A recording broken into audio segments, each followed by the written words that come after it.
fuel air intake restriction indicator. On the B and C series, it's between the turbo and the air intake. On the QSM11, in your case, it's on the filter here. And they both kind of look the same. And what you can see, in this one it's a green bar, and this one it will be clear, it will be a clear window.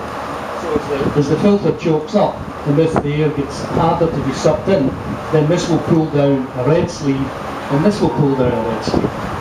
Now when you see that for the first time, on top of the filter there's a little button, and you press that button and it will retract the red sleeve.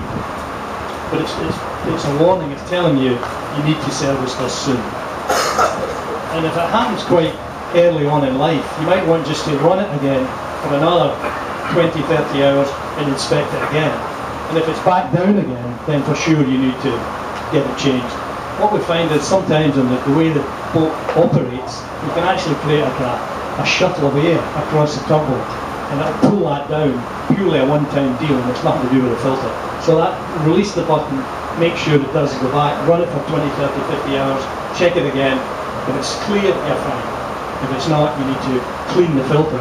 Now these filters can be cleaned up to 5 times, which means you buy a kit, you spray it, you leave it to dry, you oil it and put it back on again. So you really don't need to change the filter. And the QSM11, just for your information, this kind of filter, we have another optional one which has actually a replaceable element. And it's a bit quiet, it makes less noise if that's happening.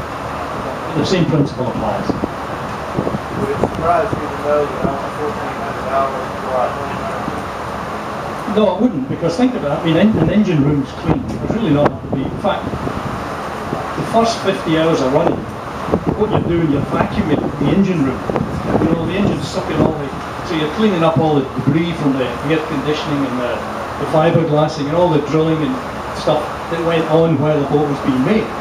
It was cleaned out to some extent, but that's the first 50 hours. After that, unless you're running in a coal mine or something, you know, with the hatch open, you're not going to see it filter. So they do last a long time, you're right.